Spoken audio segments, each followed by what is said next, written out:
Buenas tardes a todos. Juan Guillermo Guerrero, 320-370-0091. YouTube. Y recuerda que tú estás en mí, yo estoy en ti, por lo tanto, nos necesitamos. Siguiendo con la temática de el estrés, el S4, el E5 o el 3x3, como quieran llamarlo, vamos a hablar de esas causas habituales de ese mismo estrés. Y el estrés es un componente inevitable de la vida, pese a intentar minimizarlo. Es habitual afrontar situaciones estresantes simplemente al crecer o al madurar y aún al relacionarse y tomar decisiones. La misma investigación llevada a cabo durante las últimas décadas ha demostrado que los cambios vitales constituyen un factor primordial de las enfermedades asociadas al estrés. Ser consciente de los acontecimientos que ocasionan estrés pueden ayudarnos a adoptar medidas preventivas cuando debemos afrontarnos. Esas voces que ustedes oyen en el fondo es esa loca de la casa que siempre nos está tratando de dañar el rato. Entonces, cualquier ámbito de la vida puede causar estrés, aunque los más habituales son las relaciones personales, aún las cuestiones prácticas, las presiones laborales o un cambio de vivienda, por ejemplo, y los aspectos ambientales. Hoy los niños están sufriendo de estrés porque les dieron buena comida, porque el pollo es delicioso, porque los consienten mucho, porque hay armonía.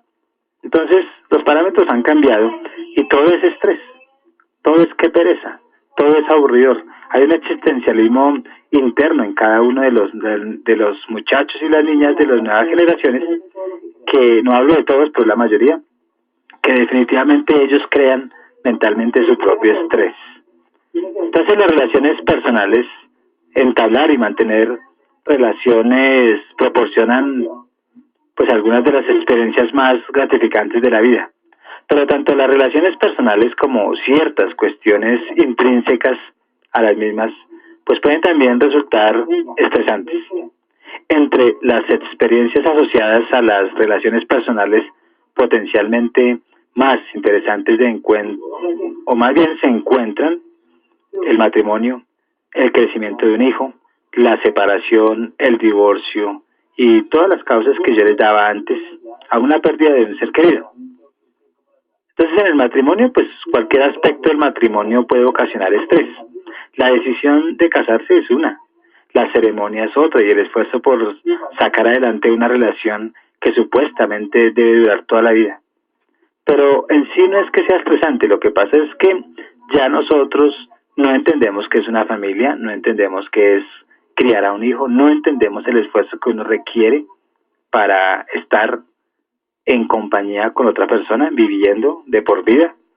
Entonces ya nosotros somos tan débiles en esos retos que preferimos salir corriendo o traducimos esas circunstancias como algo tedioso, algo de temor, algo estresante. Entonces, dudar de sí es el momento adecuado para comprometerse con una persona o de haber elegido a la pareja adecuada. Otro factor podría ser dudar de los motivos propios o de los de la pareja para casarse. Además, también podríamos sumar dudar la validez del matrimonio como institución. Todo eso, que los nuevos conceptos que estamos viviendo, entonces todos esos nuevos conceptos que estamos viviendo, nos están haciendo sentir el tal estrés. Bueno, a mí no, a los que creen en eso. Entonces, sentirse presionado por la pareja o por los padres para contraer matrimonio también se está expresando como un estrés, porque ahí es donde la mujer o el hombre no están de acuerdo y se van a casar es por presión, por un interés puede ser creado, dinero, confort, cualquier cosa puede aparecer, ¿no? A una desaprobación o rechazo de la pareja escogida por parte de los padres, o esa precaución por las implicaciones económicas, sociales y prácticas del matrimonio. La misma discusión acerca del lugar donde se establece ese matrimonio, ese compromiso sin ese sustento económico que supone comprar el matrimonio o tener un matrimonio lleno de amor. Entonces, con frecuencia el estrés disminuye inmediatamente después de la boda, cuando la pareja ha resuelto sus dudas y se ha comprometido con la relación. Si ya han convertido con anterioridad, los ajustes que necesitan hacer en su estilo de vida son mínimos, y sin embargo, el estrés, el S4, el S6, el 3x2, pues puede entonces surgir de las cargas económicas, las presiones relativas de los hijos y los problemas propios de la confianza, o la excesiva familiaridad y el aburrimiento que suelen afectar a las parejas a largo plazo. Entonces, algunas experiencias de estrés, pues debido a las diferentes expectativas que depositan en la vida marital. Por ejemplo, el hombre puede esperar que su esposa reduzca su vida social y asuma la responsabilidad de las obligaciones domésticas. Y la mujer puede esperar que su marido persiga un ascenso profesional con mayor ímpetu. Es un sondeo encargado que pues uno puede empezar a decir que todo esto es porque es así, pero en la observación uno ve que todo el mundo habla de estrés. Todo el mundo está perdido, digámoslo así, en esa dimensión de lo conocido, que es no querer lo que se le presenta como reto para ser mejor. En un estudio que se hizo en el 98 por una organización británica especializada en el asesoramiento de pareja, 1/3 de las personas participantes afirmaron discutir con su pareja más de una vez por semana.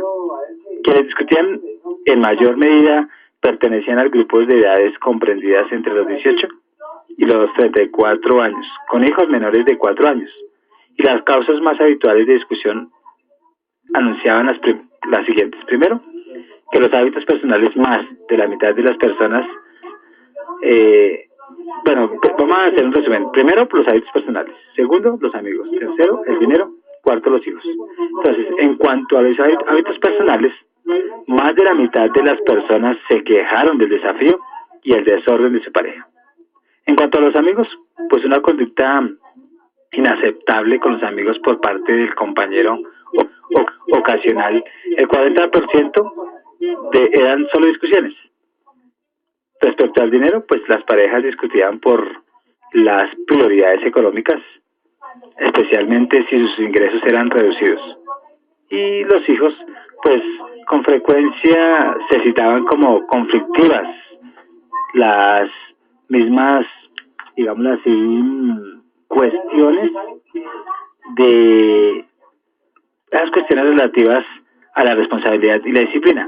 Y aún sumamos otras como las tareas domésticas, el sexo, el trabajo y aún los padres. En cuanto a las tareas domésticas, pues 2/3 de las mujeres discutían con sus compañeros por sentir que cargaban con más obligaciones domésticas en las que les correspondían. En cuanto al sexo, pues eran habituales las discusiones acerca de la frecuencia en las relaciones sexuales y la poca variedad en el juego erótico. Y en cuanto al trabajo, pues este factor era muy habitual entre los grupos con ingresos superiores, y las discusiones solían basarse en una implicación excesiva en el trabajo, que era dedicarle muchas horas o hablar demasiado de él. Pero se me olvidaba la de los padres, y ahí la explicación es que la interferencia de los padres era la causa de la mitad de las discusiones en esta categoría. Entonces, como nos damos cuenta, existen circunstancias especiales que también pueden originar estrés en el seno del matrimonio. Si uno de los dos cónyuges o ambos ha estado previamente casado, pues aparecer celos con respecto a la pareja anterior, y si hay hijos fruto de ese otro matrimonio, pues los ajustes que todas las partes deberán efectuar será de mayor envergadura.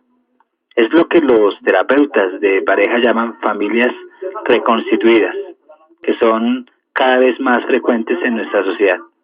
Entonces, los celos, las aventuras extramatrimoniales y los problemas psicosexuales, pues pueden asimismo ser fuentes de estrés en el matrimonio. Por último, los problemas prácticos, como verse en la obligación de vivir con parientes políticos mientras se ahorra para comprar un piso en propiedad, pues pueden también generar tensión en la relación. Pese a todos estos contratiempos potenciales, al parecer el matrimonio protege del estrés. Entonces las personas casadas suelen vivir más años que las solteras y con frecuencia parecen ser más felices. Cuando viene el nacimiento del hijo, tener un hijo generalmente se concibe como una de las experiencias más felices de la vida, pero en realidad los bebés son tan gratificantes como exigentes, sobre todo durante los primeros meses, y algunos de los problemas más habituales son: primero, la privación del sueño durante las primeras semanas o meses, que en ocasión se prolonga un año. Segundo, pues el malestar físico tras el parto debido tal vez a complicaciones médicas. Tercero, restricciones en el estilo de vida, tanto económicas como sociales. Cuarto, sensaciones de distanciamiento con los amigos que no tienen hijos. Y si uno de los cónyuges se limita al cuidado del bebé, el mundo del bebé y del mundo laboral, pues no hay tiempo, y eso crea un estrés porque se está perdiendo uno de otras cosas. Quinto, sensación de que el bebé absorbe toda la energía y la atención. Sexto, hay una reducción de la frecuencia de las relaciones sexuales debido a una falta de tiempo y energía. Octavo, pues carencia de una red de apoyo eficaz, como es la familia extensa, otros padres o profesionales de la salud. Noveno, un bebé que no para de llorar. Pero también existen otros factores que pueden agravar el estrés que conlleva la llegada del bebé. El hijo podría ser indeseado o bien ser deseado por un solo progenitor. Las madres que trabajan y esperan combinar su carrera profesional con la vida familiar podrían concebirlo como un reto abrumador. Y otros miembros de la familia y los amigos pues podrán criticar a la pareja, su manera de educar y aún de cuidar al pequeño, y ofrecerles consejos no solicitados y hacerles sentirse incompetentes. Entonces algunos padres descubren, para su desgracia, no sentir afecto por el bebé. Ello pues dificulta aún más la paternidad y da lugar a sentimientos de culpa. Ser padre o madre solteros pues entraña también un gran estrés potencial cuando una mujer soltera se queda en estado y debe optar entre tener el hijo, darlo en adopción o abortar. Decisiones todas ellas pues con un grado de dificultad, y un padre soltero por decisión propia, separado, divorciado, viudo, puede echar en falta pues el apoyo de la pareja, tanto emocional como material o económico. Entonces los padres de niños prematuros o discapacitados son asimismo vulnerables al estrés. Un estudio de 5 años de duración inició en el 87 y comparó a 284 niños de familia que no tenían hijos discapacitados y con 192 hermanos de niños con discapacidad física, y se descubrió que el segundo grupo era más propenso a la depresión y a las tendencias autodestructivas, sobre todo cuando el nivel de alteración de la madre era muy elevado porque ella no podía medir esos grados de estrés. Entonces, experiencias de pérdida de ganancia nos dicen que los expertos distinguen entre dos tipos de acontecimientos vitales: los de ganancia, como el matrimonio, un ascenso o el nacimiento de un hijo, y los de pérdida, como el divorcio, la pérdida de un empleo o de un ser querido, o la boda de un hijo. Aunque todo cambia, puede ser estresante por el cambio. Entonces, las experiencias de pérdida son las más relacionadas con la depresión asociadas al estrés.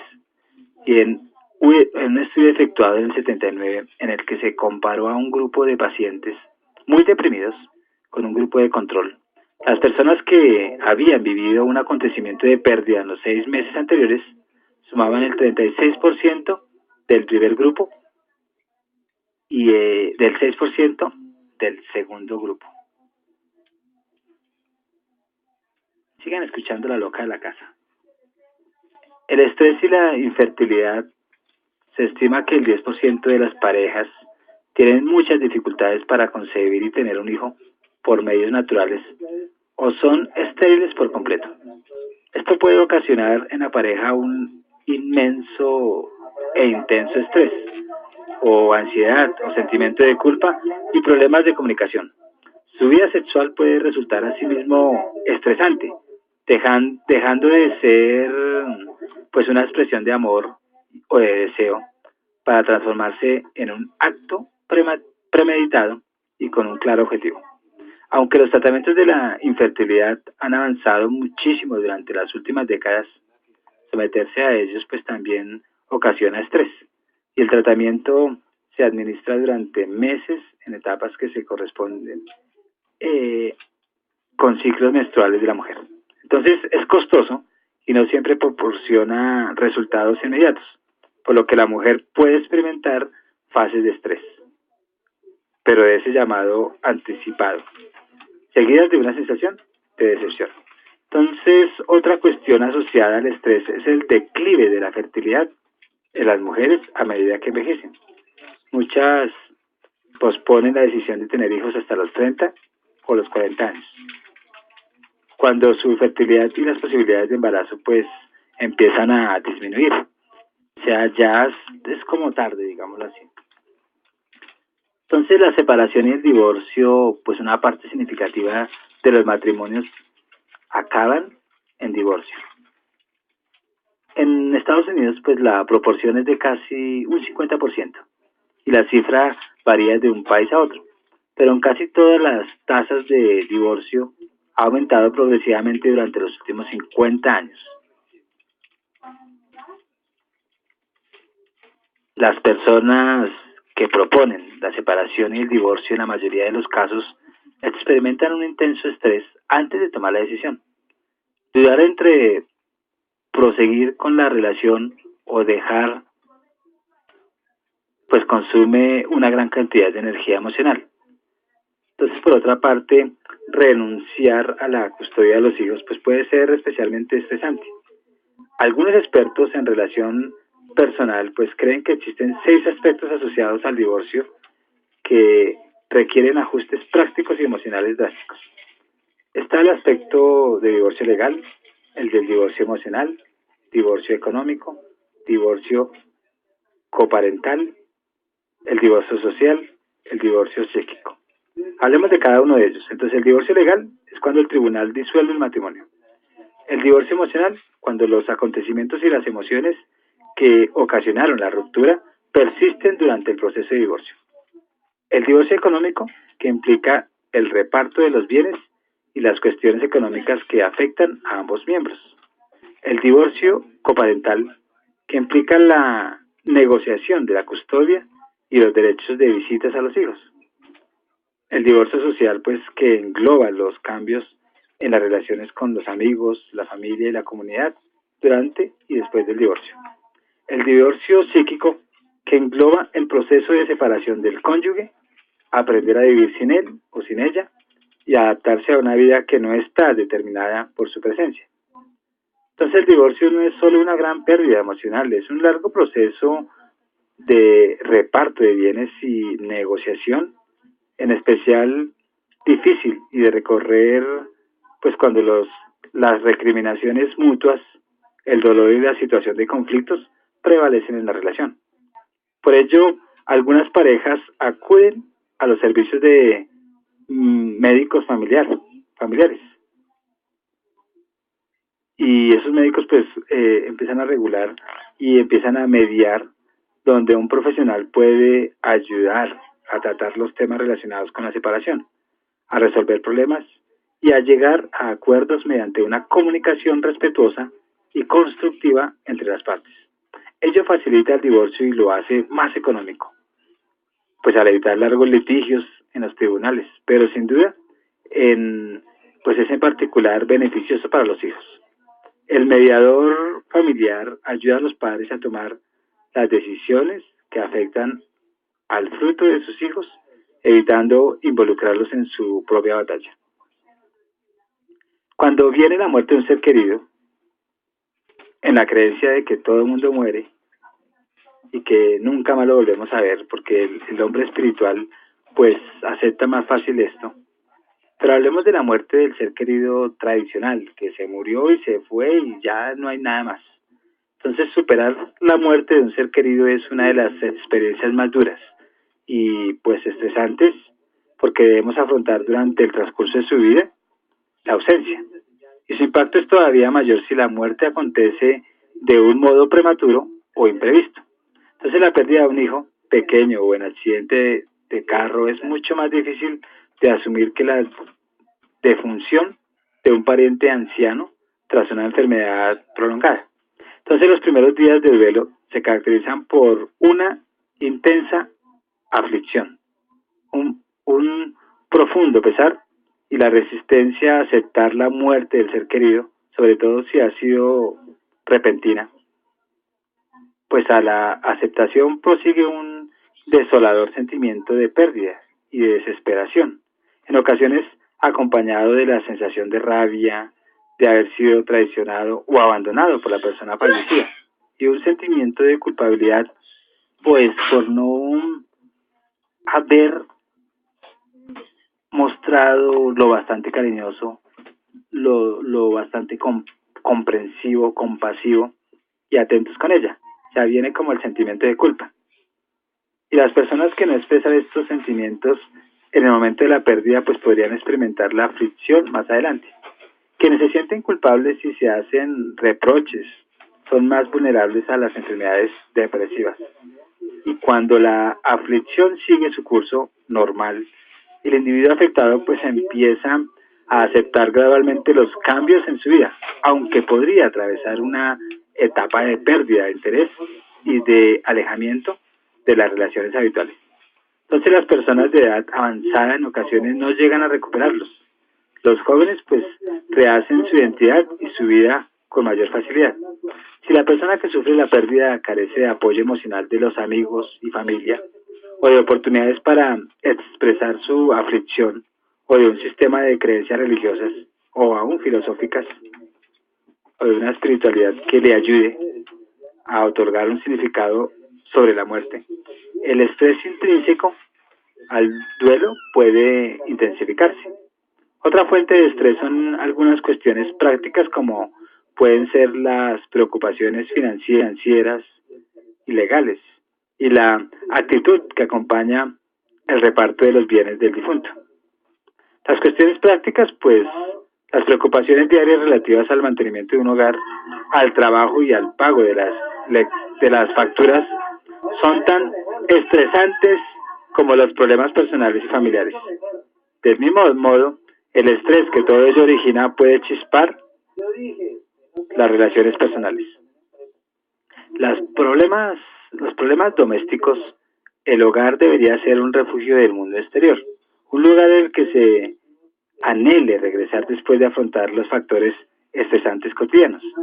Si el ambiente y las condiciones de vida en el hogar son pésimos, este puede transformarse en una fuente adicional de estrés y existen numerosos problemas habituales, muchos de los cuales afectan en mayor medida cuando la situación económica es desfavorable. Entonces, primero, pues podríamos decir que el espacio es reducido, quizás debido al crecimiento de la familia o a la acogida de algún pariente. También, pues el sistema de calefacción inapropiado, problemas estructurales de humedad, moho o plagas, cucarachas, por ejemplo, y sistemas de seguridad ineficaces o robos frecuentes. También se puede sumar un arrendador negligente que no conserva el edificio en buen estado, o contaminación acústica, o vecinos hostiles, o el entorno incómodo o poco adecuado, comercios, escuelas, servicios médicos, donde toca desplazarse, opciones de ocio, porque no hay trabajo, y acceso al transporte público. Entonces, un hogar agradable puede tomar insatisfactorio cuando las circunstancias cambian. Por ejemplo, las relaciones difíciles con unos nuevos vecinos o la falta de recursos para restaurar las malas condiciones del edificio o el deterioro del barrio. Si la opción de cambiar de casa es económicamente inviable, las personas que viven en ella pueden quedar atrapados en sus crecientes preocupaciones acerca de su salud o su seguridad personal. Todos estos factores pueden impedir que el hogar proporcione cobijo y seguridad. El cambiar de casa, pues es un hogar cómodo y familiar y constituye un refugio privado y seguro que actúa como antídoto del estrés. En casa, pues sentimos que controlamos los acontecimientos de un modo que nos resulta inalcanzable en el lugar de trabajo o en otros ámbitos. Esta sensación de control fomenta la confianza y el bienestar psicológico. Cambiar de casa implica una transición de un lugar seguro a otro, generalmente con un periodo intermedio de confusión o agitación. Incluso la maduración más rápida y organizada conlleva numerosos factores potenciales estresantes. Factores como una etapa de inestabilidad mientras se busca una nueva vivienda, acompañada a menudo de varias decepciones. También pues perder la oportunidad perfecta en manos de alguien dispuesto a pagar más. O las dificultades para coordinar a tiempo la venta de la vivienda actual y la compra de lo nuevo. Entonces, son muchas cosas que hacen que el personaje que está viendo la casa pues entre en ese estado estresante. Con todos estos factores, pues algunas personas se ven obligadas a instalarse en una vivienda temporal con otros parientes, o por ejemplo, dejar sus pertenencias en un guardamuebles. Entonces, todas estas medidas pueden resultar por sí mismas problemáticas. Y si el traslado es forzoso, quizá por un cambio en el lugar de trabajo, o por cuestiones económicas, o por la ruptura de una relación, o por necesidad familiar, pues podría ocasionar más estrés del normal, o generar resentimiento por la obligación de hacer algo que uno no ha elegido o no puede controlar. Las presiones laborales, pues el estrés en el lugar de trabajo ha sido objeto de numerosos estudios durante los últimos años, pues ya que se está comprobando que la eficiencia y el rendimiento de los empleados estresados es menor, pero al margen de los factores estresantes intrínsecos al lugar del trabajo, este puede ocasionar estrés debido a la necesidad y los compromisos personales. Un ambiente laboral en constante cambio pues requiere más horas de dedicación y más formación e implica menos tiempo para las cuestiones domésticas y personales. Los efectos en la vida personal pues pueden manifestarse a largo plazo y muchos trabajadores deben anteponerse al trabajo, a la familia y no disfrutan del crecimiento de sus hijos. Estos son algunos de las quejas más habituales. Pues trabajar más horas de las estipuladas o tener que llevarse trabajo a casa. Sufrir signos físicos, emocionales y conductuales de estrés asociado al trabajo, por lo que el tiempo de ocio se convierte en un paréntesis para recuperarse. O verse obligado a un cualquier momento a supeditar los planes personales y las exigencias laborales.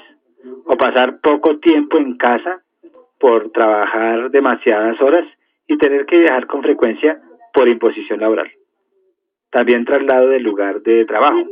El desequilibrio entre las exigencias de un empleo y la vida íntima puede tener consecuencias devastadoras en las relaciones personales y generar un inmenso estrés, no solamente en el trabajo y en el trabajador, sino también en los demás miembros de la familia.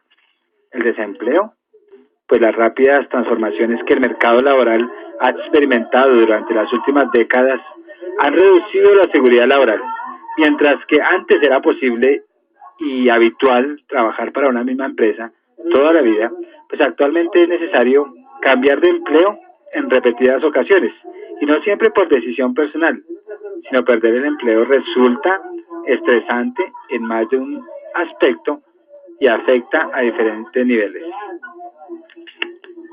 Entonces tendríamos en cuenta la pérdida de poder adquisitivo que acarrea consecuencias económicas inmediatas y en ocasiones perdurables.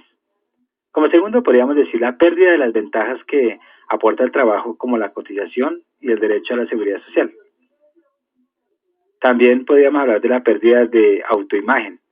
En la mayoría, pues, derivadas del estatus laboral y sentimientos de rechazo, vergüenza, culpabilidad, aún la inutilidad y el exceso de tiempo ocioso que antes habría sido empleado en el trabajo. Y todas esas dificultades para encontrar un nuevo empleo, incluso cuando se posee una buena formación y experiencia, pues muchos empresarios tienden a rechazar a las personas que están en paro, en particular a las de mayor edad. Entonces la situación podría empeorar si la pérdida del empleo fuera resultado de un conflicto con el empresario. En este caso es posible que el individuo afectado deba emprender acciones legales para obtener una comprensión económica por la cual él considera un abuso, una discriminación sexual o un despido improcedente. Entonces, por ejemplo, en ocasiones resulta difícil encontrar un nuevo empleo si no se facilita la recolocación. Y en zonas con tasas de desempleo elevadas, frecuentemente es la mujer quien trabaja con un sueldo a menudo precario y en empleos de media jornada o eventualidades mientras el hombre permanece en casa. Esta inversión de funciones origina en el hombre resentimiento y humillación, sobre todo en regiones lejanas dominadas por industrias ahora en declive como la minería o la construcción naval. Los problemas económicos. Pocas personas viven sin preocupaciones económicas, incluso quienes disfrutan de una situación holgada y disponen de un nivel adquisitivo muy superior al costo de sus necesidades básicas y sufren por administrar sabiamente su matrimonio en el presente y en cara al futuro. Entonces el estrés puede aflorar según diferentes factores. Primero, apuros económicos y reducción de la calidad de vida y de la sensación de autonomía. Segundo, la espiral de la deuda. Cuanto más dinero se solicite para saldar las deudas, más interés deberán pagarse. Tercero, pues restricciones de los planos a largo plazo para pagar una deuda o un crédito. Cuarto, mala administración de los ingresos, con lo consiguiente merma de los mismos. Y en último término, la imposibilidad de pagar las facturas y satisfacer esas necesidades básicas de la familia. También podríamos decir que la diferencia de actitudes, un miembro de la pareja puede considerar la deuda como un factor normal de la vida, mientras que para el otro puede resultar una carga intolerable. También disputas en el seno de la pareja debido a las diferencias de la consideración de las prioridades económicas y si ambos trabajan, decidir quién de ellos debe costearlas. Entonces, no abordar el problema de la deuda tiene repercusiones más graves. Si el banco establece un límite de crédito reducido en función de las condiciones del individuo, tanto él como su familia inmediata tendrían dificultades para obtener préstamos en el futuro. Y la entidad financiera pues podría adoptar medidas legales para recuperar el dinero y si la deuda es elevada, confiscar pues bienes materiales como su coche, su carro, su lavadora o su vivienda. Cuando hay lesiones, enfermedades e incapacidad física, eso también es un factor para explicar así sintético, para darnos cuenta cómo afecta esto en ese comportamiento estresante de la persona. Entonces las lesiones, las enfermedades y las incapacidades físicas provocan estrés. Esto puede originarse por el dolor o la incomodidad y el tratamiento médico y las limitaciones vitales que propone la dolencia. Entre los factores estresantes más habituales destacan, primero, el temor a la enfermedad y sus consecuencias.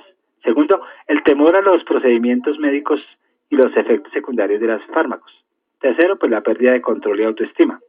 Cuarto, una frustración causada por las limitaciones físicas y estas pueden resultar muy perniciosas si los problemas empiezan a prolongarse.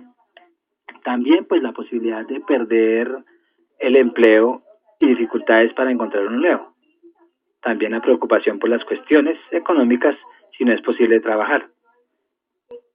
En caso de una enfermedad o un accidente grave, pues mayor consecuencia de la propia condición de mortal y ansiedad en relación con los seres queridos y las personas que dependen de uno. Entonces las relaciones sufridas en circunstancias traumáticas resultan especialmente estresantes.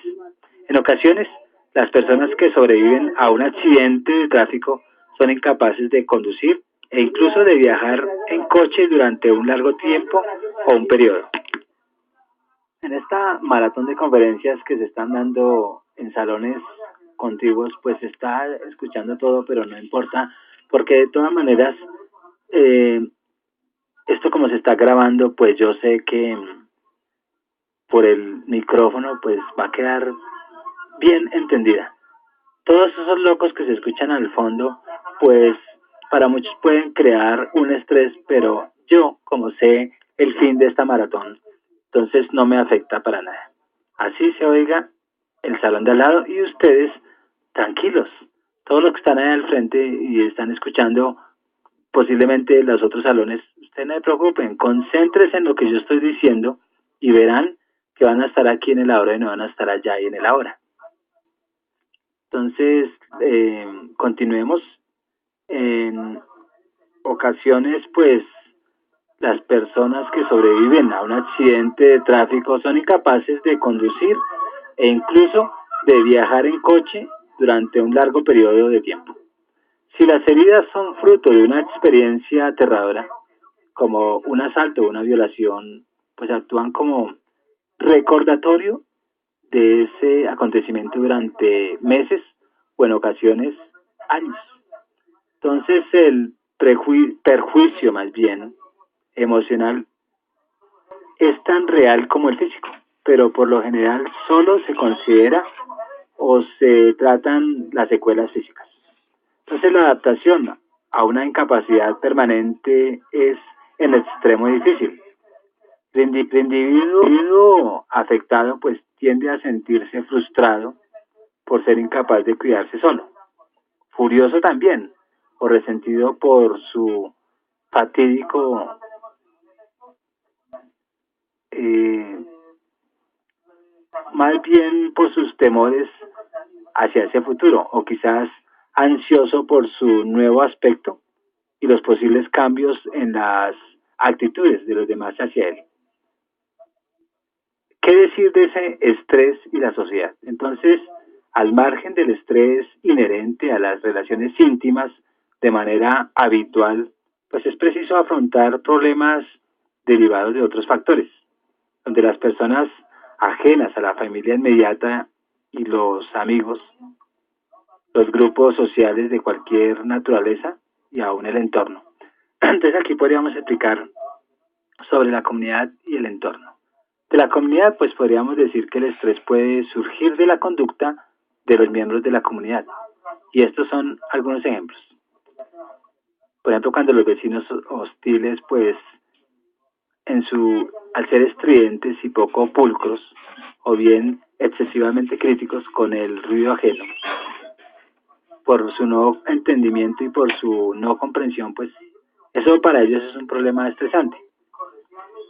También, pues, cuando hay delincuentes menores, como atracadores en el barrio, pues todo eso causa ese estrecho resentimiento y hace que aflore esos sentimientos de estresantes que dañan las emociones. También las personas que manifiestan una intolerancia racial o religiosa o la fomentan a los demás. Entonces todos esos conflictos étnicos y de clase social son potentes fuentes de estrés. Y las minorías étnicas pues sufren diferentes ataques por parte de los grupos racistas, desde el abuso verbal a la violencia física. Entonces los miembros de estas minorías que se desenvuelven en un entorno ajeno, una mujer en un ambiente profesional dominante de hombres o un individuo de color que desempeña una profesión dominada por la raza blanca, por ejemplo, pues suelen carecer de modelos de función o de un papel. Por otra parte, su actitud podría ser considerada por el resto del grupo de iguales como una traición y el individuo podrá quedar marginado de su propia comunidad. Una causa de estrés, pues algo más abstracta, estriba en las expectativas que los demás depositan en nosotros. Constantemente pues recibimos mensajes y unos más evidentes que otros pues relativos al modo en que deberíamos comportarnos o concebir las cosas y pensar. Entonces estos mensajes pueden proceder del grupo de amigos o de los compañeros de escuela o de trabajo o del mismo grupo social o étnico al que pertenecemos o pertenecen o de los medios de comunicación. Entonces todas esas nociones abstractas como la madre perfecta o el macho alfa, pues son ejemplos de tipos de ideales que se nos imponen. Entonces tales expectativas con la frecuencia o con mucha frecuencia pues están ocasionando diferentes preocupaciones. ¿Como cuál? El temor a no encargar en el grupo, no encajar en ese grupo de amigos. O también un sentimiento de incompetencia o inutilidad. También unos conflictos entre los valores personales y los valores de grupo. Entonces, los mensajes que recibimos son a veces contradictorios, por lo que todos los esfuerzos por adoptarnos a los estándares establecidos, pues están destinados a fracasar. Por ejemplo, una adolescente puede ser tildada de promiscua si admite sus experiencias sexuales, pero también de puritana si no lo hace. ¿Qué podríamos decir entonces de ese entorno? Pues del entorno podríamos destacar que son factores ambientales, a menudo pues generan estrés por la vida cotidiana y los más habituales en zonas urbanas podríamos nombrar los siguientes: la contaminación del aire, el ruido procedente del tráfico, el transporte público inadecuado, también pues entornos desagradables y escasez de zonas verdes, aglomeraciones. Podríamos nombrar también las tasas de delincuencia elevada. Y aunque por separado estos factores tienen relativamente poca importancia, en conjunto pues resulta estresante según el tema que estamos tratando. Entonces, si nos damos cuenta, si nosotros creemos en el mundo estresante, entonces pues nada sería bonito, todo sería un problema. Yo creo que el estrés no existe. El estrés en sí es solamente un patrón de comportamiento que cada uno está adaptando por su infelicidad, por su pesimismo, por su incoherencia del vivir con el buen vivir, también por su relatividad de ver las cosas. Pero el estrés no existe. ¿Cuánta gente que no tiene nada es feliz? Que buscamos siempre constantemente la felicidad, sí. Pero si ustedes van a otra época, por ejemplo, en la época de nuestros padres, a principios del siglo 1920, ellos tenían sus propias preocupaciones, pero eran más felices. O sea que la misma sociedad está haciendo que ese sentimiento lo vivamos porque nos lo han inculcado como un patrón de conducta o como un paradigma nuevo en nuestro cerebro. Y el cerebro, si nosotros le creemos a todo eso, pues así será. Entonces, ahí es donde yo digo que eso es una gran mentira hecha realidad. Entonces, Juan Guillermo Guerrero Méndez en YouTube, pues se despide. Y esta conferencia, pues ustedes saben que fue ruidosa porque hay una maratón de charlas, hay una maratón de conferencias, hay una maratón de terapias, pero eso se hizo porque como todos estamos trabajando el estrés, todos estamos trabajando la depresión, todo este diseño tiene un objetivo y es el de poder estar aquí en ahora, en este salón y no en el otro que se escucha todo, sino poder nosotros controlarnos desde esta sociedad bulliciosa, desde esta, digámoslo así, grandiosa e incoherente vida y tenemos que estar afrontándolo, queramos o no queramos. Yo, a pesar de que hay mucho ruido, soy feliz al poder haberles dicho todo esto y ustedes verán si entendieron o no tomaron lo que queríamos con este objetivo, que es controlar el ruido externo y no hacerlo interno. Recuerda que tú estás en mí, yo estoy en ti, por lo tanto nos necesitamos. Muchas gracias por su atención y estamos en contacto.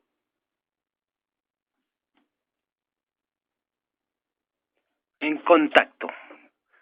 Bueno, me alegra que de una u otra forma nos ha quedado un aprendizaje que muchos quizá en el momento decimos, no, pues yo no aprendí nada, pero cuando ustedes estén afrontando un público, se vuelven hábiles para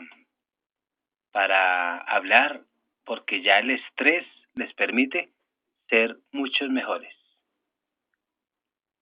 Porque ya no está la loca la casa, ya no están las preocupaciones y ya no está todo eso que nos agobia y que nos hace tanto daño. Se despide Juan Guillermo Guerrero Méndez, 320-370-0091. En YouTube me pueden encontrar y muy pronto estaré con unas audioconferencias que ya se están editando para que ustedes aprendan a través de este canal y por favor afíliense que hasta ahora pues están llegando ustedes los suscriptores. Muchas, pero muchas gracias. Y que su mente esté así en silencio para que puedan concentrarse, pero no para preocuparse, sino para ser más creativos. Que pasen muy buen día.